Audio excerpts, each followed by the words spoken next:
Well, like the song says, it's a good day.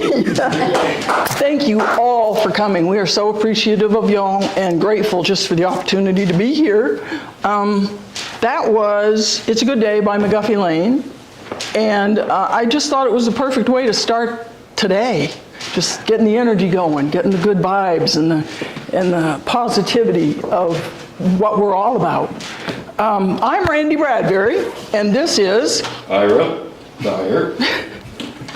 And Ira is going to be playing here shortly, a little song called The Secret of Life. But just a little background on us. We haven't met everybody in the congregation, but we certainly have been welcomed by everybody, and we really do feel it. Stop pushing. I told him earlier, we're both empaths, so any energy you send at us, it doesn't take much to like push us right back through this window. So just ease off on it just a little bit. So Ira and I, as I said, we're both from the area. We were both born and raised in Mars Hill. We were actually high school sweethearts. And then young love goes its own separate ways. It's 40 years apart, and we managed to find each other. And it's been about 5 years that we've been back together. And in the duration of that time, a little more background, Ira comes from a Pentecostal family, theology, spirituality. Pentecost, yes. He's a recovering Pentecost. And as I described to Dave, I am what you might call feral. I have, you got it, I have no spiritual home base, but I have been in touch with the higher power and the spiritual energy since I was a child. And so I don't need necessarily a lot of guidance to speak directly. And so I don't have a spiritual foundation other than just a direct relationship. So that's our background, where we're coming from. And do you feel ready to do your secret Sure. of life? Sure. All right. We're mostly here to tell you how every day we create, we manifest what our life is right now. Subconsciously, we don't even think about it, but what we have is because of our thoughts and what we've done. So we're basically about consciously manifesting a better future for yourself. You know, you just stay positive. And anyway, I've been in bands for a long time, whether you can tell or not. So I'll try to just do a song here for you.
little later, she almost called this consciously manifesting the musical.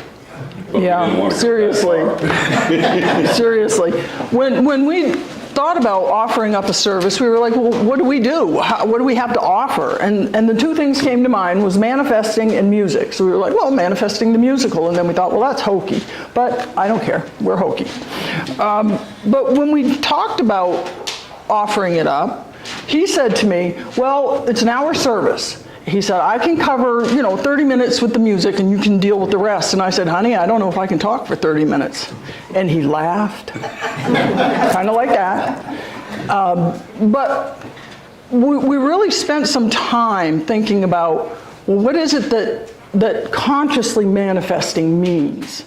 It means bringing your body, mind, and spirit into alignment to focus on what you truly desire in life. And then sending it out, whatever your philosophy or theology is, sending that energy out to the atmosphere, to the other, to the all, to however you picture that higher energy, that higher source. And allowing that energy and that source to help you and assist you. Because as Ira was saying earlier, we're all manifesting all the time. We're either doing it consciously or unconsciously. So you get to choose how you prefer. Go ahead. Oh, I'm sorry, I thought. No. Okay, so in the process of the designing this, we really hope that there's some nugget in here for each and every one of you. And again, this is just a tiny overview of the process or the dynamic or the methodology. And we'll give you some ideas through the process on how you might do some additional research for yourself to work with this methodology, if you will.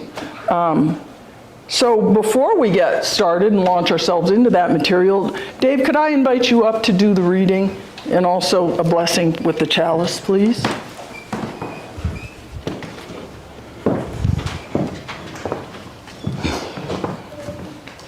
So when Randi walked in the door this morning, she passed me this delightful little book, leather bound, titled Lead Kindly Light, which is today's reading.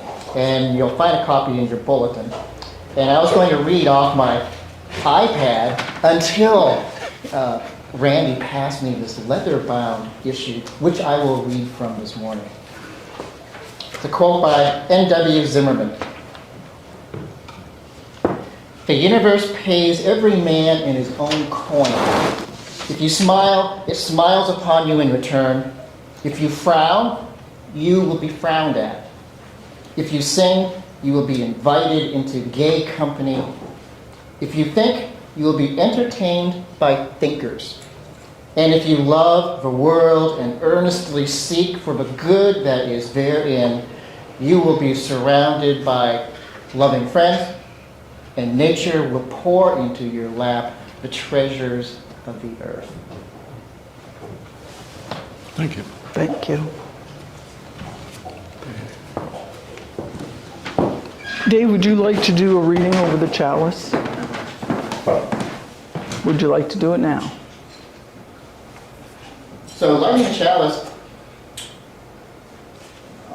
we light the chalice, may the resonance of our soul align with peace, deep calm, and clear crystal insight. Thank you. Mac, would you like to come up and light the chalice, please?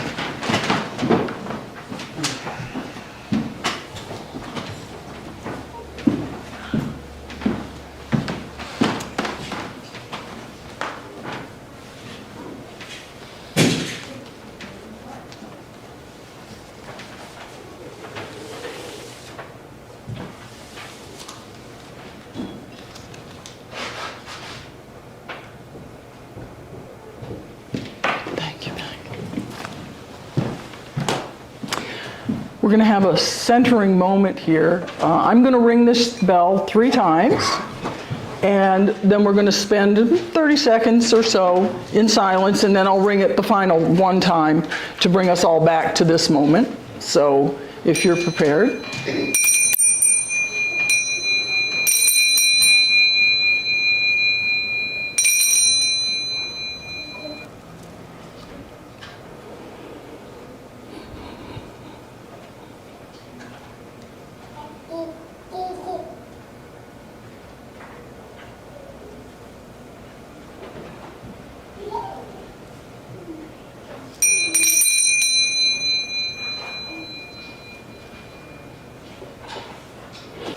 So today's message, consciously manifesting. You have a list in your program. I think it's 1 through 7. You got that up there, huh? Let's. I know. Consciously manifesting your life. The bottom will draw. There we go. So, consciously manifesting your life. What does that mean? It means putting your focus, your energy, your life force into directing how you want your life to evolve. So, we're going to start with number 1. Clearly defining your desire. And when we say your desire, we're talking about a truthful moment with yourself. What do you believe is achievable? Is achievable. If you don't believe it's achievable, don't waste your time, because that's an energy that you from the get-go are saying is not achievable. So if you are being honest with yourself and you believe something is achievable, it is achievable. If one person has done it, it is doable. There are inventors in life that do things that have never been done. I am not one of those people at this point in my life, but there are people that can conceive of things that have never been conceived of. Somebody invented the airplane.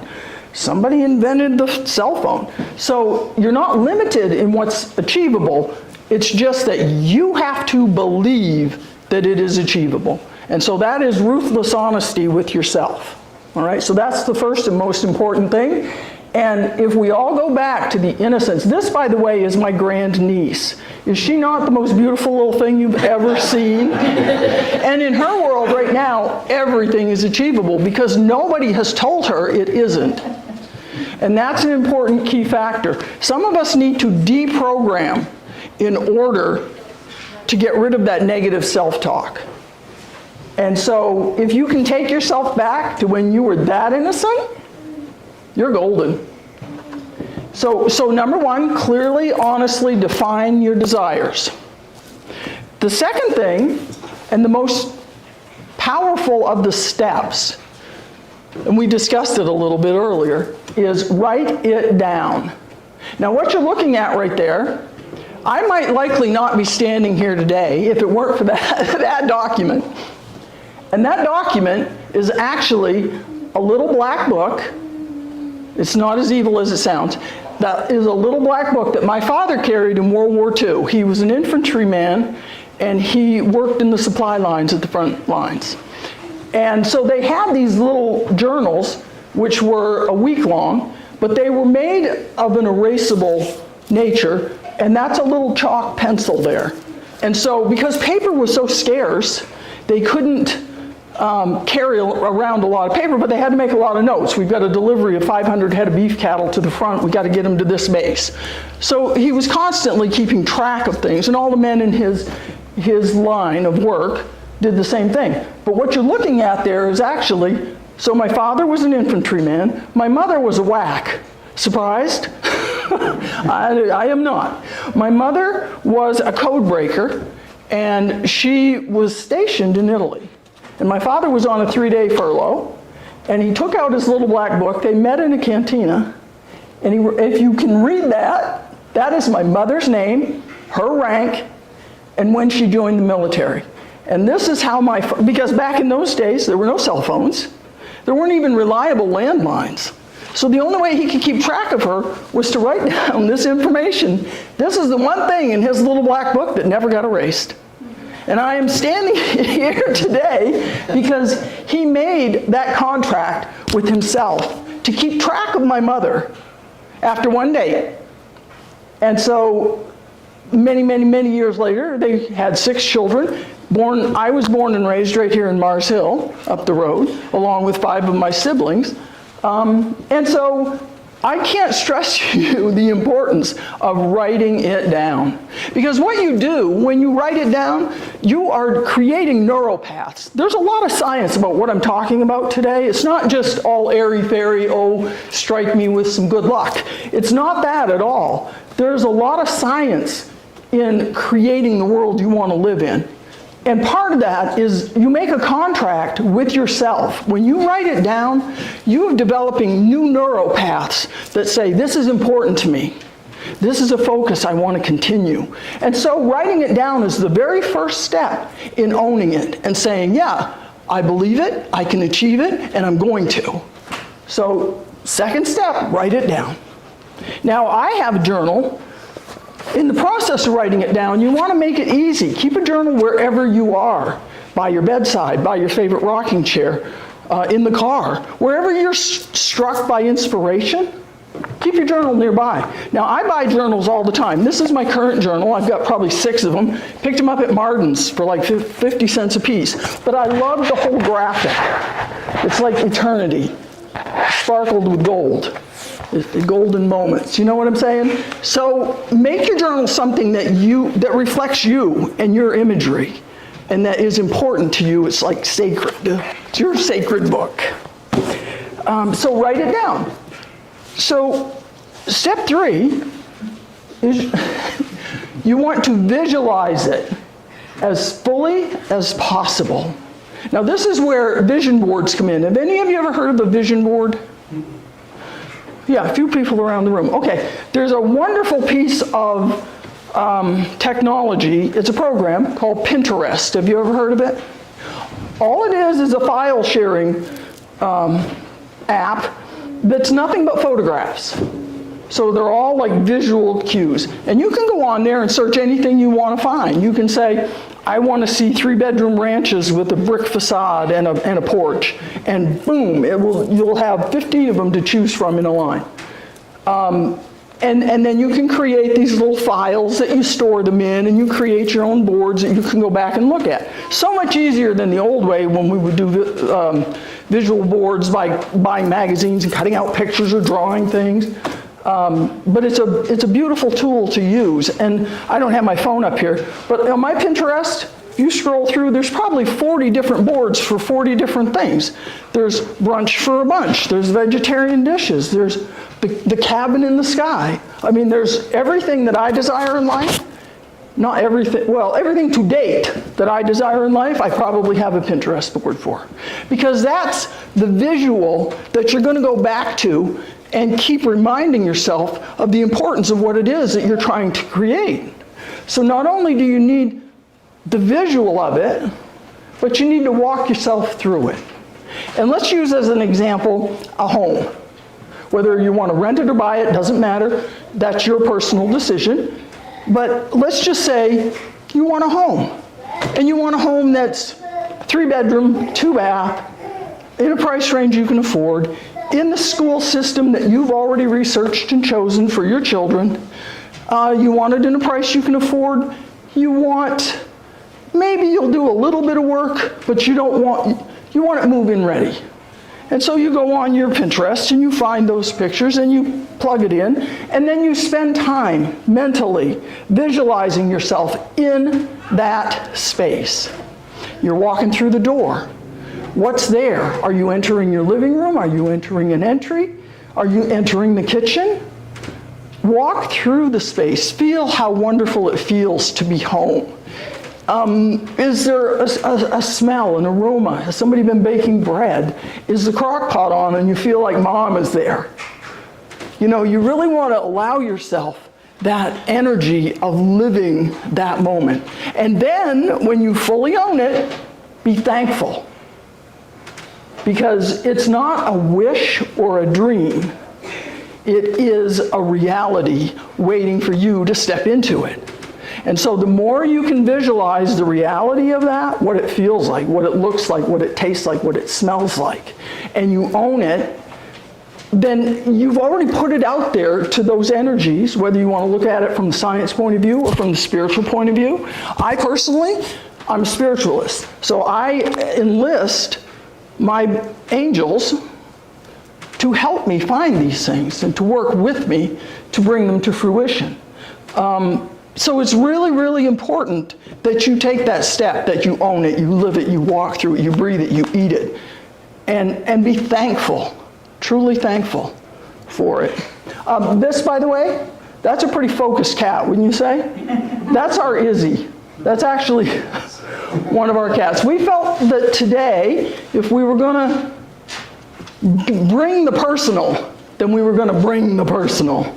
So that you can see, these are actually moments in our lives. These are not pretty pictures that we just pulled off the internet and said, oh, that'll make a nice visual. These are moments in our lives. So that's Izzy being very intentional in my face about being fed. And yes, I did feed him right away because he knows how to visualize. So that is step 3. And then I already mentioned, but step 4, you want to spend time daily being thankful, whether it's thankful for a specific vision or just thankful in general. Every morning when you arise, take a moment and just be thankful for a thing, whether it's we have heat today or the lovely hot shower. Do you know how rare, when you stop and think about it, do you know how rare it is in this world to just be able to get up, walk down the hall, turn the hot water on, and get in a shower of your very own? And how few people, in the huge numbers of people on this planet, how few people actually have that as a convenience and don't even give it a second thought. So there's always something in life to be thankful for. So if you start your day out with a moment of gratitude, that opens those neural pathways to receive the gifts and the thankfulness of the universe. And you know, there's a lot of science about this in particular aspect of it, especially the writing down and the gratitude. You can go online to Yahoo, Google it. And basically, you can just find anything that you want on YouTube or Google, and there are lots of really great mentors out there for manifesting. Two of the people that I truly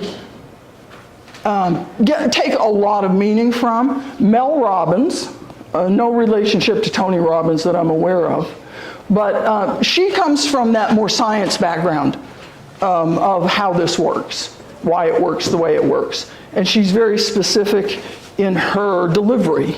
So I would recommend her if you're interested in pursuing more information from that science end.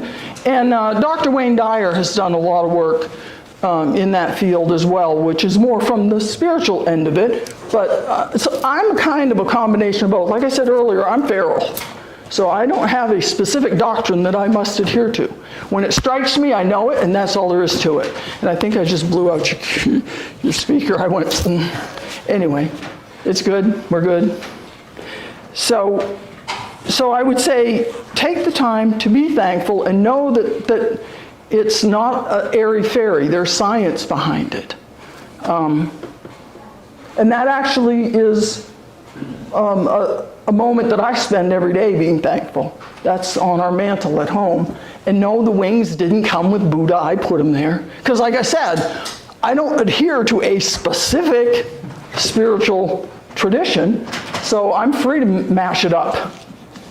And so that's my thankful altar, if you will. So that's number 4. Number 5, I think, is the one that we probably as human beings struggle the most with, because we tend to think of ourselves as humans doing. And so if we're not doing something, we feel like, I'm not working toward this. Well, a human being has energy, a field around them that will work with them, for them, through them, and with others, that you don't need to know every aspect of how that house is going to come into your being. You don't need to focus on every single detail of that. You need to know that it exists, that it will be there for you when you are ready for it, and allow that it will happen. But you don't need to be like well, when is it going to happen? Why hasn't it happened yet? What am I not doing right? This is never going to happen for me. Because once you start down that track, you've stopped all the hard work that you did to allow it to happen. Now you want to take back the control. And part of this is not about control. Part of this is allowing it to happen versus making it happen. And there's a huge difference in that. When you embrace the energy that is not this human form, I mean, if you think about it, in my opinion, this is just my opinion, you don't have to believe just the way I believe, you have your own personal ideology, but we are not a body with a soul. We are a soul with a body. And when you balance that out and you understand that the energy that you are is so much more than this body you're walking around in, then you begin to embrace the power that belongs to all of us in this room. So give up the reins of the how and the when. Some desires are deliverable in a couple of days. Some desires might take 10 years. Some desires might take 10 years in one day. If you give it up on the 10th year, you're one day short of achieving it. So don't give up on your truly defined desires. Give up on the timeline for those deliverables. So I'll give you an example. How am I doing on time? I'm good. The deliverables. So Ira and I moved to town, and we were like, you know, it's time for us to get social. We need to find a community. We're looking for a group of not necessarily like-minded spirituals, but open community, where we get to be who we are and don't have to put on a fake face, or as some might say, our Sunday appearance, to belong. That we can be the same here as we are in our home, as we are with our friends, as we are anywhere we are. And that is so rare. I don't know if you realize what I'm saying, but standing up here and telling you all I'm a spiritualist, and there are angels standing with me, I can't say that in a lot of places, or I'm going to be looked at like I'm a nut job. You guys are like, yeah, that's cool. So this might be the first time I've actually shared that out loud. So anyway, so you have to let go of the where, or the when and the how. And that might be the biggest, the biggest struggle. Letting go, because as I said earlier, we're human beings, just meant to be, but we're trained to think we're supposed to be humans doing. So let go of the doing part a little bit. Let the being happen. Yeah, so Ira, you took this picture. No, that's Paul Sears. Oh, that's Paul Sears. So I'm sorry, I misled you. I said these were all ours personally. But you do have a balloon one in a future thing. So let go of the how and the when. And then number 6, give that over to your higher power. Allow your higher power to work for you. And again, if you're not in that mindset of a higher power existing for you, focus on the science of it. It's all energy. Any way you want to break it down, in my opinion, it's all energy. So give it over to the energy. You don't need to be fixing every single issue about whatever it is you desire. Just put it out there. When we put out there that we wanted to find a spiritual home, you need to be as specific as you can be. And so we said, well, what do we need in a spiritual home? Well, we need people that are accepting. We need diversity. We need convenience, because we're not morning people. And church always happens in the morning. And so we were like, well, we don't want to commute. We don't want to have to drive an hour to get there because we're going to be a mess. And we're not going to be able to focus. And so we just like our spiritual home to be nearby. So was there anything else on that list, honey, that we said we wanted? That was pretty much it. Coffee? Good coffee counts, yeah. Good coffee helps. Thank you very much. So we put it out there. And I just gave it over to the angels. I said, angels, please help us find this space we belong in. And it wasn't within like 2 days. We got an invitation from a woman who is not even a member of this congregation, but she invited us to come to the Cup Cafe. So we walk into the Cup Cafe, and lo and behold, Dave and Ira recognize each other from years gone by. Ira had played in the Cup with a group some years ago. And they connected, and then Dave invited Ira to come and play, and so we came. and absorbed the surrounding. We were like, this is home, this is where we belong. Now literally, remember I said we don't want a long commute? We can walk here in 3 minutes from our house. And we didn't do a survey, we didn't look at all the churches and all the ministers and all the congregations. We just sent it out there and said, find us a home. And boom, within a week we were here. And so some of those desires and needs can be met immediately. A home, a perfect home for you and your family might take a little longer. But it also could happen overnight. You don't know. The most important thing is that you don't get caught up in the when and the how. Just allow it to happen. It will happen. If it's a true belief, it will happen. So giving that over to the higher power brought us here, and we're so thankful and so grateful for all of you.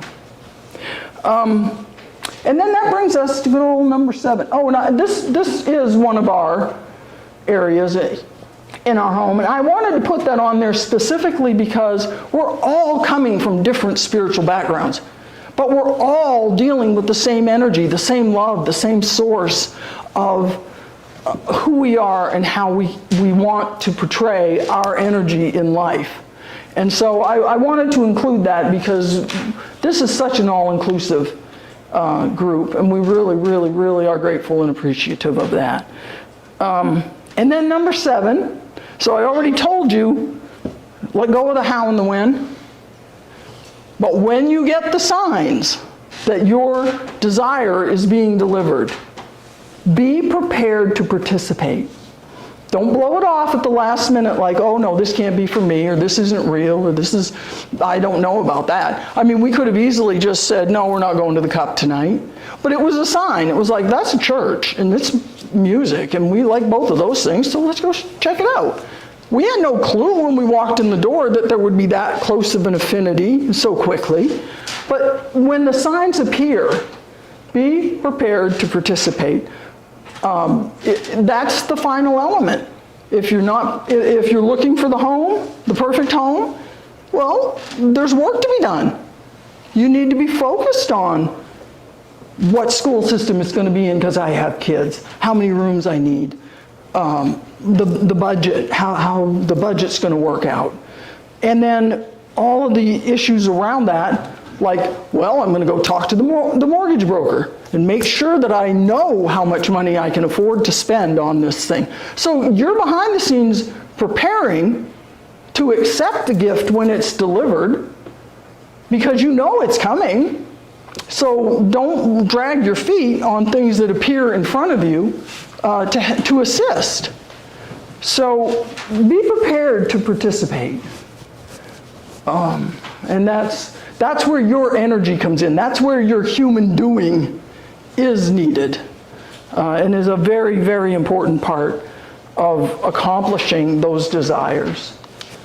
So we are going to save some time for Q&A at the end of this.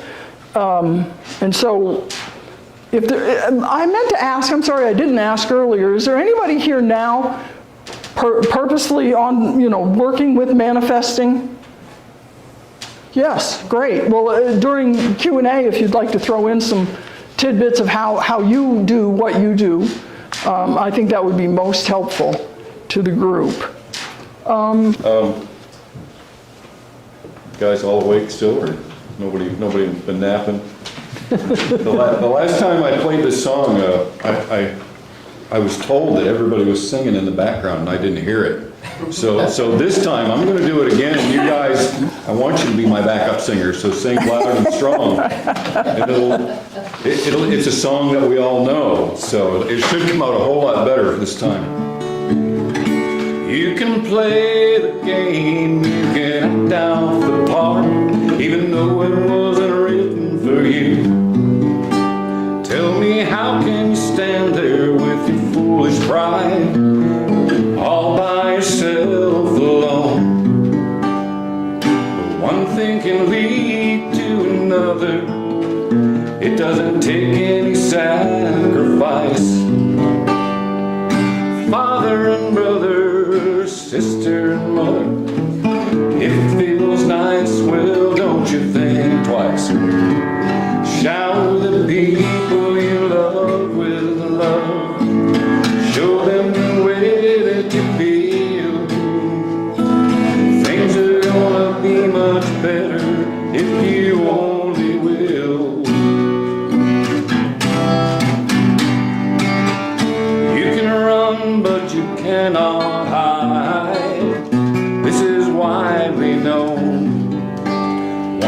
tell somebody the way that you feel. You can feel it beginning to ease.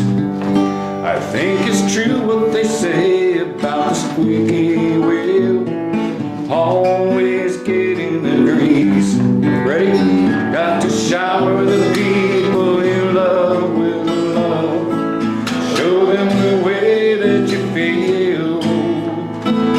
Things are gonna be much better if you only will.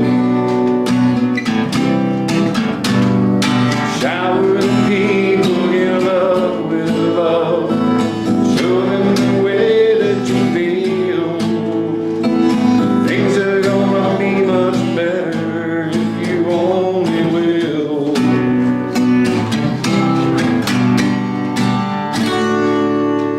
Thank you. Thank you.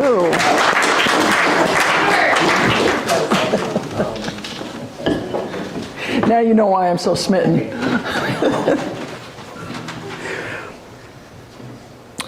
So, closing words.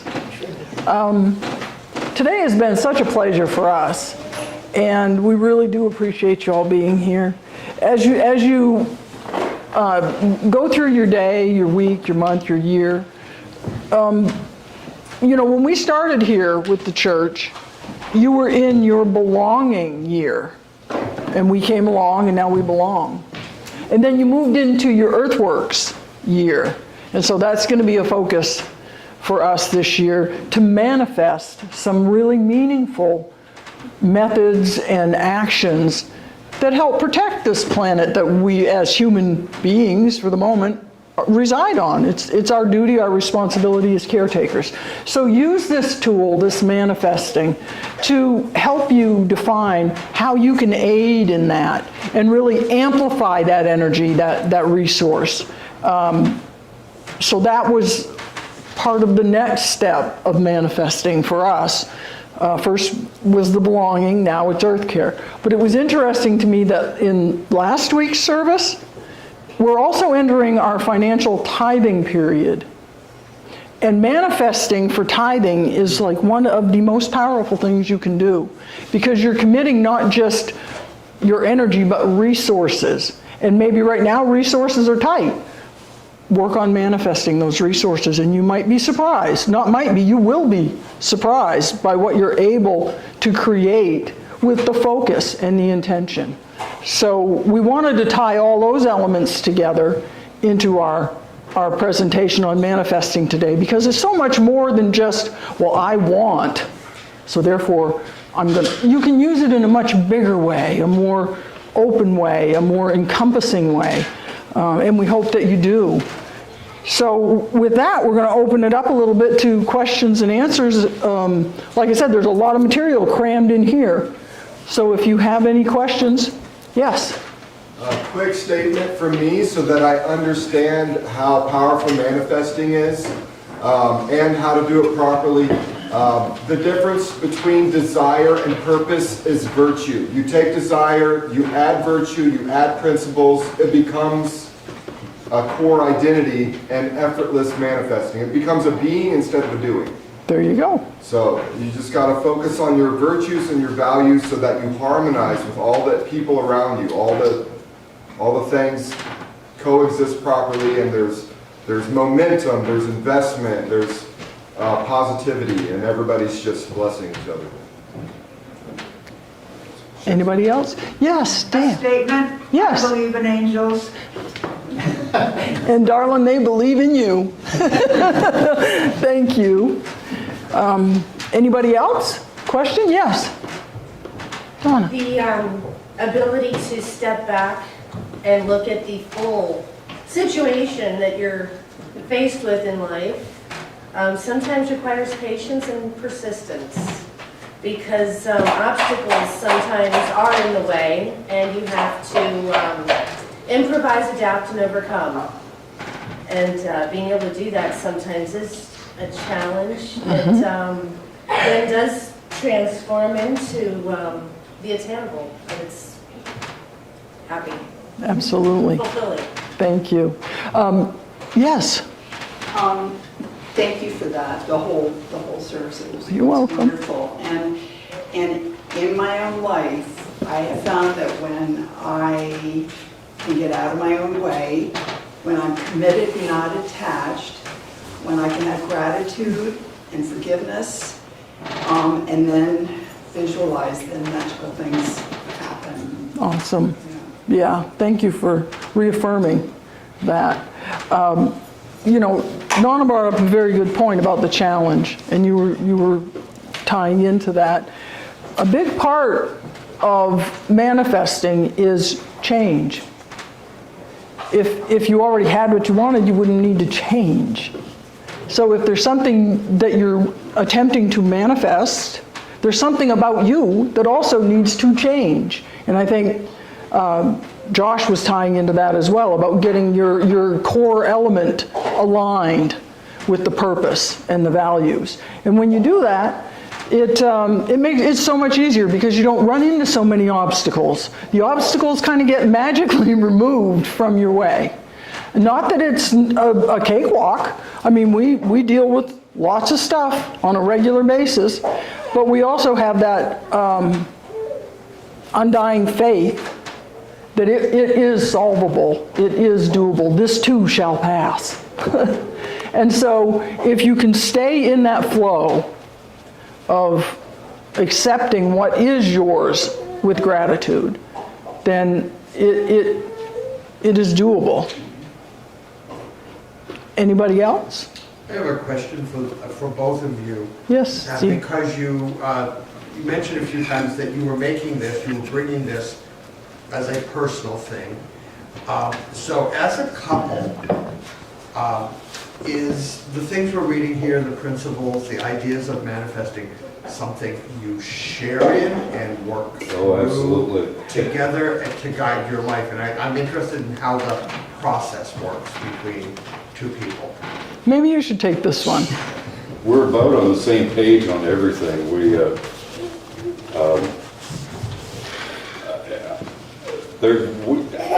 Half the time when I say something, she's saying the same thing at the same time. It's like we're twins. Well, yeah, we are twins. Well, there's a certain level of synchronicity that happens between the two of us. But to further that question and answer, we have a sort of a very strong bond, as you can tell, but we're in agreement that if something is not working for one of us, it is not working for both of us. There's no issue between the two of us. Even if there's an issue, it's not between the two of us. It's us against the issue, not who's going to win this argument. It's like, it's not an argument, it's a discussion about the right and the wrong, or the give and the take. But there's no, so to answer that, we are in synchronicity, we're in simpatico. Not that we never have disagreements, because we certainly do. And who has the last word, do you think? Yeah, but we use it, Steve, in every aspect of our lives. We use it when we're thinking about family. We use it when we're planning a vacation. We use it when we're thinking about talking to you all. When he said to me, well, we got an hour, I'll handle 30 minutes of music, you handle 30 minutes of talking. And I was like, can I do that? I can do that. And so, you know, there's always a support system between the two of us. But I do more of the journaling. Like, we'll discuss, what is it that we want? I've had a lot more practice because I was a spiritualist from this high. I mean, I met my angels when I was this big. And so they've always been there with me and guided me and protected me. And so I have a direct, more... The hotline. Yeah, I have the hotline. But he has, actually, what we're discovering is he's a much better generator than I am. He's got a much bigger energy force, and so we utilize, we kind of divvy up who's doing what aspect of it. Like, I'll do the writing part of it and clear it with him, make sure that's exactly what he's thinking as well. And so we do, but when you do it, when you have a partner or a group think, and you're doing it as a group, you're amplifying that energy that much more. So yes, to answer that question, we do together. And if you're in conflict about something, it's going nowhere. So resolve the conflict before you start manifesting. Like if I wanted a 3-bedroom ranch with 1 bath, but he wanted an antique home, 2-story, with a greenhouse, well, we're obviously in conflict. We need to resolve that before we do the manifestation for a home. So that's part, I hope that answered some of that question. It's a pretty big effort on how you make it work between 2 people or a group, but being specific is the most important that I have found. So, yes, Dale. It almost sounds like we need to each do some homework on this over the next couple of months and then come back and you folks speak again. I love that. Say, how did that work for you? Yeah, Absolutely, that's a great idea. Awesome. Yeah. Thank you for It that. sounds so simple, it is. And obvious, it truly is. but bad habits get in the way, so. Well, we're busy doing. We're humans doing, And we doubt. and we doubt. Yeah, I don't exactly. know how to get out of my own way. I don't know how to turn my brain off to allow these things to happen. Because I immediately go to the how and the where. Yep, I go to the logistics. yep, Well, I want this thing, but am I allowed to want it? Can I want it? Is it selfish? And that's all religious deprogramming I'm going through as well. But I also get caught up in the, well, I want this thing, but this is ridiculous. How could this ever happen? Because I'm blah, blah, blah, blah. And I just stop myself before it even starts. But that's how I've always operated. I don't know how to operate differently. You know? I don't know if anybody else goes through that, but absolutely. like I'm stuck in that. Yep. We're our own worst You are enemies when it comes to worthy. You that. are worthy of having what you desire. Yeah, that's it. You are worthy. Absolutely. You are. And what she's telling you right now is God's honest truth. Whatever programming you had when you were that little tiny baby with the big eyes, moving forward, that was all garbage. Some of it, not all of it, but some of it was garbage and made you feel unworthy of having anything that's achievable. So self-work is not easy because you have to go back and embrace some of the things that hurt you, but it's doable, and it's much better, in my opinion now, it's much better to get past the falsehoods that are so painful and embrace the truth of who you are. And that's self-work and self-worth. And I'm happy to help any way I can if we want to just sit and talk about it and come up with maybe some skill sets or healing moments. It's doable, honey. You are worthy. And the implications for this group or any organization to adopt some of these practices or approach, it's so tough for organizations to have good self-image, self-worth, or self-evaluation, and then moving forward with a project or a pledge drive, to have all of to factor in these aspects to it is something I don't think we've done that in depth. Or this is a different way of working with it, which would be an interesting at the board level to consider some of this. It's going to require more conversations. Sure. And for you and I to come back. I'd be happy and to. have these conversations in a Sunday morning context. But for the group itself, moving forward, it's tough enough for 2 people to agree and get aligned with thinking and vision. But for a group, adding in the complexity, even a small organization such as ours, and modest pledge drive, it's an interesting process to approach it in this manner. Yep. One more tool. Absolutely, and we'd be more than happy to participate. So we're running a few minutes late. We're both sticklers for ending on time. So yes, TJ, I'm going to take your question, honey. It's not a question, but just Oh. a statement. But some of this is like what my therapist is telling me to help me with some of my mental problems that I have, my PTSD and other things when I grew up in the Santa Province. Some of it's on the same lines of what she's telling me, Absolutely. and it's kind of like hearing it here too is like, wait, this is what she's telling me to do, and Right, how do I do it? right. How do I tell myself it's okay? That's my biggest part, is Yeah. telling myself, I'm okay, I'm worthy. I have a hard time telling myself this. Right. Well, you're not alone, if that helps. I mean, I've noticed I'm not alone because of Yep. what she just said. Yep.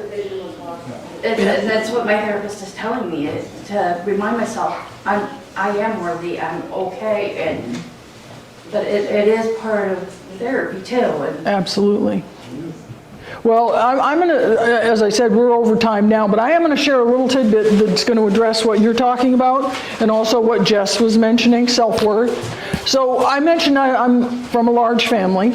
I was thrown out of school when I was 16 years old. Can you imagine? In 1976, in Mars Hill, I was thrown out of school, and they refused to let me come back. I was not allowed to graduate because I was pregnant. Now, I, at 16 years old, decided, I'm pro-life, you're all entitled to your opinion, I'm pro-life. And my choice at 16 was to have my child. And he did a great job of raising me, I might add. But, so I left home at 17, I had a 10-month-old child, I had no high school education, I had no driver's license, I was totally beat up emotionally. I really felt like I was dirt. And I had to literally leave this area to get my grounding. Because you all know, when you come from a small town, your reputation precedes you. Whether you did it or you didn't do it does not matter. Your reputation precedes you. So this manifesting that I'm talking about, this is how I got past that. This is how I learned, with the help of my angels, that I am worthy. And I can create whatever I want. To this day, I still don't have my high school diploma. I was 25 before I got my driver's license. So for anybody to think that, well, you have to be born with a silver spoon in your mouth to get there, I'm telling you, you do not.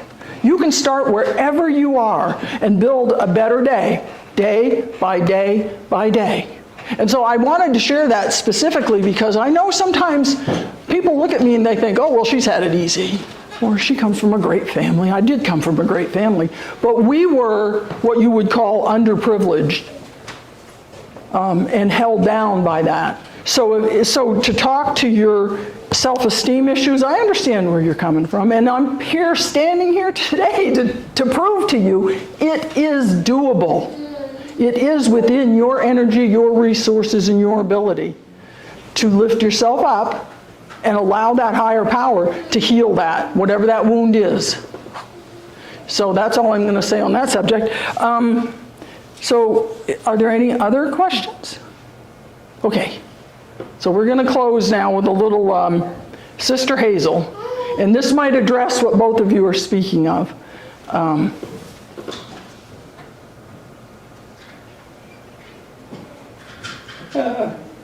No. Maybe. Here we go.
see.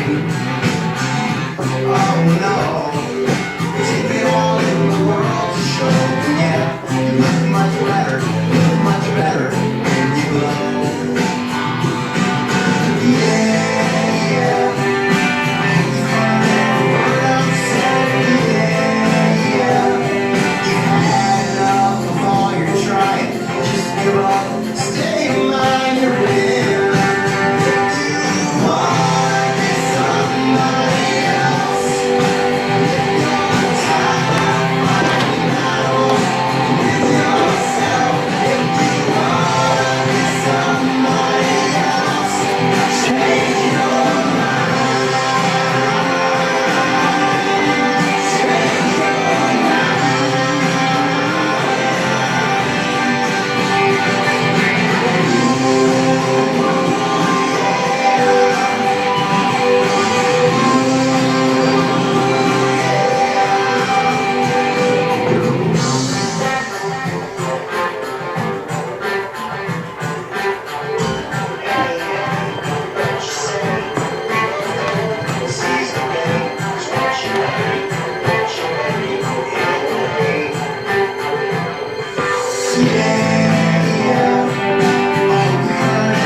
That was it. Thanks, everybody. Thanks, everybody. We